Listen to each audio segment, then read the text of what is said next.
Поступили сообщения о минировании. Территориальный бренд и экстремальный пробег. Участники забега «Полюс холода» начинают свои сборы. Республика, которая известна не только холодами. Якутский Чисхан вошел в пятерку самых известных новогодних персонажей России.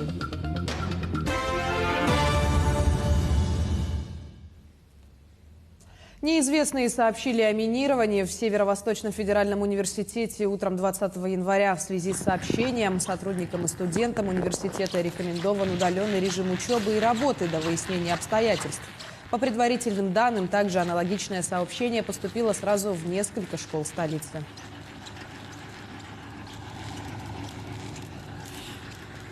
К другим темам. Новый учебный корпус Малой академии наук ждет учащихся. Объект, включающий в себя научно-образовательный центр, лаборатории и IT-центр, построен в селе Чапаево Хангаласского района. Детали знает мой коллега Власий Сергеев. Он сейчас выходит с нами на связь. Власий, добрый день. Какова готовность объекта? Надежда, здравствуй. Здание уже введено в эксплуатацию. В данный момент, как говорится, наносятся последние штрихи. Идут отделочные работы и монтаж оборудования. Объект представляет собой трехэтажное здание, состоящее из учебного корпуса на 150 мест и интерната на 100 мест. Общая площадь превышает 7 тысяч квадратных метров.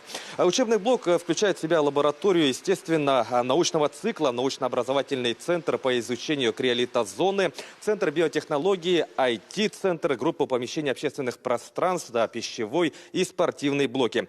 Ну а жилой корпус находится в этом же здании. Он рассчитан на 100 мест, включая места для маломобильных граждан. Строительство здания началось в 2017 году. Отмечу, что в составлении дизайн-проекта объекта участвовали эксперты из Москвы. Ну а подробнее о новом объекте и его деятельности нам рассказал ректор Малой академии наук Республики Саха-Якутия Василий Павлов. Предлагаю послушать.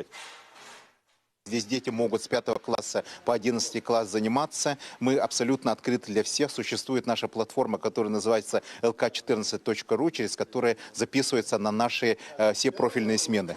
Их будет довольно много профильных смен. Они будут идти по всем направлениям фундаментальной науки и плюс проектные смены.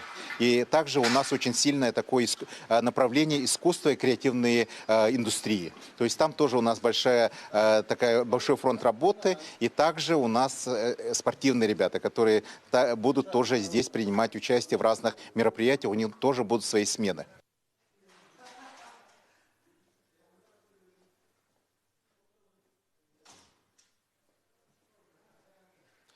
В завершение добавлю, что стоимость строительства превысила более 1 миллиарда рублей. Ожидается, что официальное открытие состоится в марте месяце. Ну а у меня на этом все. Подробнее смотрите в вечерних выпусках новостей. Передаю слово студии. Благодарю, Власий. Напомню, с нами на связи был мой коллега Власий Сергеев, а мы продолжаем. Участники традиционного экстремального забега «Полюс холода» этим утром выехали в Аймикон. На этот раз мероприятие приурочили к столетию образования Якутии и 80-летию трассы Алсиб. Любители физической активности пробегут основные трассы на 42 и 24 километра, где абсолютным победителям достанутся денежные призы. Фонд составит 300 тысяч рублей. Добавим, что третий зимний экстремальный марафонский пробег «Полюс холода» Аймикон – региональная площадка, направленная на выявление и поддержку профессиональных спортсменов, любителей бега в экстремальных условиях и брендирования полюса холода. В 1942 году начала работу перегоночная трасса Аляска-Сибирь.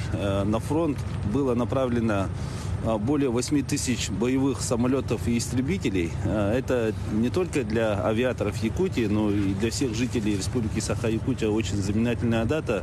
Спасибо организаторам, что юбилейный наш Алсибовский год открываем таким экстремальным марафонским забегом. Хотелось бы участникам пожелать удачи и уверены, что и в дальнейшем мы будем проводить такие замечательные мероприятия.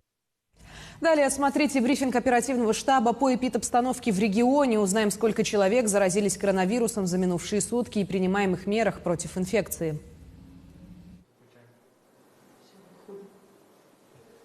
Ольга Валерьевна, здравствуйте. Расскажите о текущей эпидобстановке у нас в республике. Добрый день, уважаемые жители Республики Саха-Якутия. Текущая санитарная эпидемиологическая обстановка в республике сегодня характеризуется 76 новому случаю выявленной коронавирусной инфекции. Необходимо обратить внимание, что данные Роспотребнадзором Республики Саха-Якутия. Из них 116 человек в республике помещены в стационары для осуществления лечения коронавирусной инфекции. В стационары города Якутска поступило 87 человек, в Мегино-Кангаласском районе 10, в Горном Усть-Алданском по 3, в Алданском, Алёкминском и Хангаласском по 2 пациента, в Верхневилюйском, Вилюйском, Намском, Нюрингринском, Нюрбинском, Миконском и Сунтарском по 1 пациенту. Все остальные граждане, имеющие данный диагноз, продолжают получать соответствующее лечение амбулаторно. За сутки в стационары нашей республики поступило 7 детей. Уважаемые родители детей, как школьного, так и дошкольного возраста, обращаем ваше внимание на необходимость контроля за детьми, которые осуществляют либо находятся на дистанционном обучении.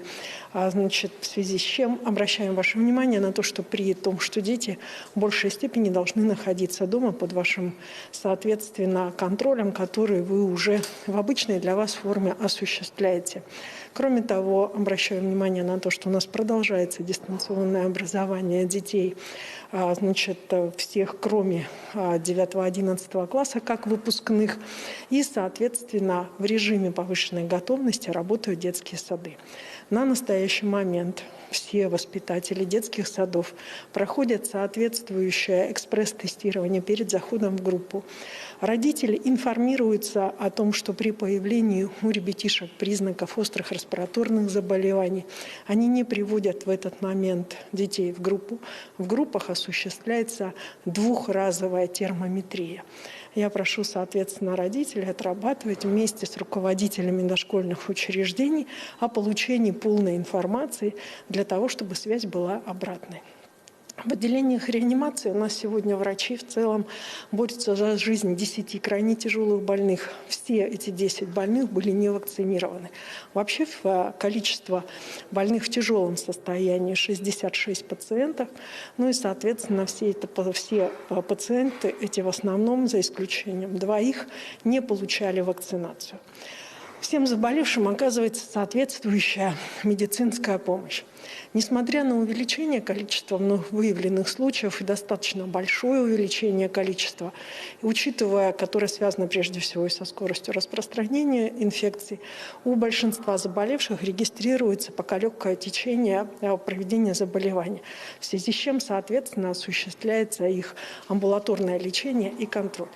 Запись на прием к врачу, запись на вызов соответствующих бригад осуществляется сегодня в городе Якутске по республике следующими способами. Через систему 122, которая последние 3 дня лишь только вводится на территорию республики, действительно имеется ряд сбоев, но система постоянно налаживается. Через систему облачной поликлиники, через медсеть и через дозвон непосредственно через медицинские организации. Это есть соответственные люди, которые в любом случае, соответственно, ответят, и бригада медицинской помощи для вас будет доступна.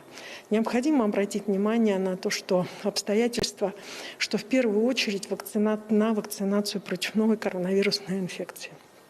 3-й день подряд в республике фиксируется в целом около 3000 непосредственно вакцинированных. В связи с этим уже на настоящий момент привито около 77% взрослого населения республики. Однако необходимо, соответственно, усилить прежде всего ревакцинацию. Те, кто, соответственно, у кого уже наступил срок. Среди тех, у кого наступил срок по ревакцинации, у нас всего прошло ревакцинацию 47%. В связи с чем обращаем внимание, я прошу прощения, 37%, с чем обращаем внимание на необходимость ревакцинации, срочной вакцинации и ревакцинации, потому что это однозначно смягчает соответствующую симптоматику заболевания сегодня на территории в целом Российской Федерации, но у нас в республике.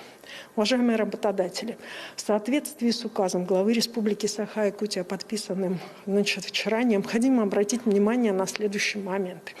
время изоляции людей, которые перед переходом их на работу, время изоляции людей, захода в коллективы изменилось с 14 дней до 7. Это очень четко было зафиксировано в указе главы Республики Саха-Якутия вчера. Кроме того, еще раз обращаем внимание на необходимость, прежде всего, направления на удаленный режим работы 50% от своих коллективов.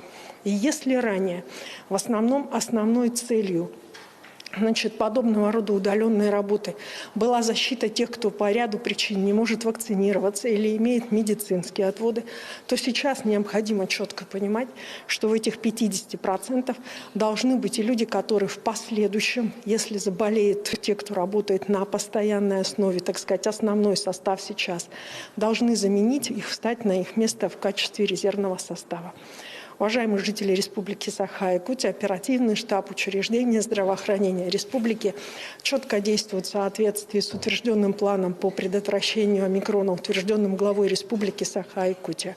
Все вопросы, которые у вас возникают, готовы ждать на горячей линии, как Министерство здравоохранения. Спасибо, Ольга Валерьевна. Это был брифинг оперативного штаба по эпидобстановке в Якутии. Ну а мы возвращаемся к выпуску новостей. В этом году по программе «Земский учитель» в республике предусмотрено 15 квот. В прошлом году на 16 вакансий претендовали 74 педагога из 16 регионов России. В этом году на сегодняшний день подано 37 заявок, 10 из них с Якутии. Отмечается, что для участников программы в регионах Дальнего Востока выплата составляет 2 миллиона рублей, когда как по стране предусмотрен 1 миллион. По условиям программы учитель должен отработать в школе малого населенного пункта не менее 5 лет. Прежде всего, программа